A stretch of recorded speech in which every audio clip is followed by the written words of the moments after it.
aujourd'hui, il faut qu'on parle de ce super reportage qui est passé sur Canal+ cette semaine, dans Spécial Investigation.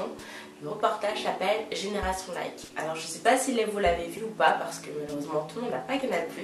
Si vous ne l'avez pas, résumé. Le contexte. Le reportage se passe aux États-Unis et essentiellement centré sur les jeunes. Comme tout bon documentaire, le reportage est découpé en plusieurs parties. Partie numéro 1.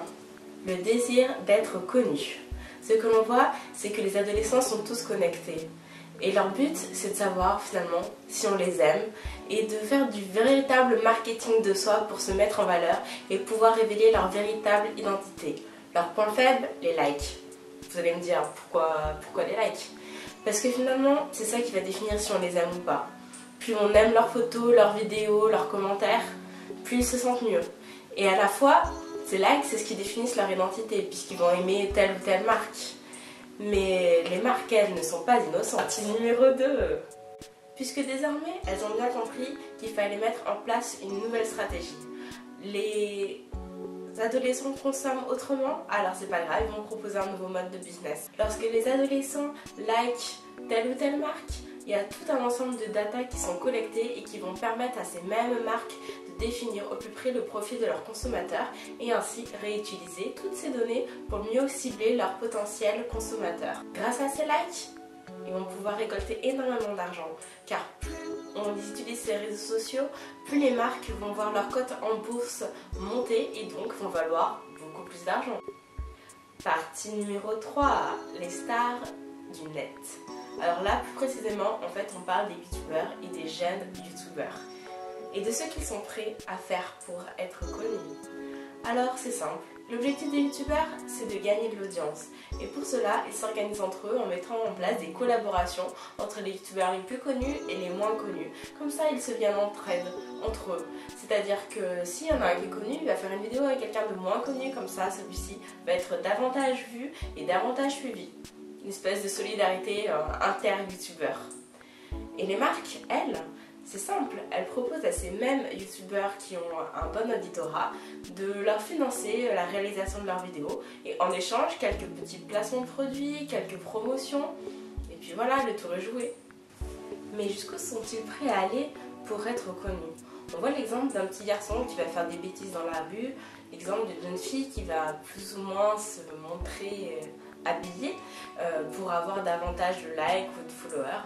Alors voilà, la question de limite est posée. Partie numéro 4. De nouveaux métiers sont nés avec la gestion de ces réseaux sociaux. Tout d'abord, on va utiliser les réseaux sociaux pour promouvoir sa carrière. Et une fois célèbre, on va monétiser tout cela. Alors comment ça marche? C'est simple. Une fois qu'on est une star, on va aimer telle ou telle marque. Et lorsqu'un fan va aimer la star, il va envoyer à ses amis une double publicité, celle de la star et celle des marques que la star avait aimées. Et puis il y a aussi ces agences qui vont être chargées de faire la promotion de tel film, telle série ou tel produit. Et leur objectif, c'est d'amener l'audience à vendre le produit. Alors comment ils font? C'est très simple en fait. Ils mettent en place des jeux concours avec des compétitions, du partage. Et l'objectif, c'est de créer une véritable excitation du public qui va se répandre sur les réseaux sociaux. Alors c'est simple, moi personnellement j'avais participé à la LG Selfie Cup. Le but c'était de récolter le maximum de points pour gagner le téléphone LG G3. Et pour cela il fallait que je poste des photos sur Instagram tous les jours, 2 fois par jour avec le hashtag LG Selfie Cup. Donc tous les jours, tous les gens qui me suivent sur Instagram voyaient des photos de moi avec un LG, parce que c'est ce qui rapportait le plus de points, et le hashtag LG Selfie Cup. Donc forcément, tout le monde se pose la question, tiens, c'est quoi ce téléphone? Tiens, c'est quoi le jeu concours? Et c'est comme ça que tout se répond. Partie numéro 5. Finalement, pourquoi les adolescents? Parce que c'est un public facile à fidéliser. Et parce que les adolescents aujourd'hui n'ont plus honte d'être une cible marketing et n'ont pas honte d'être un objet de marketing.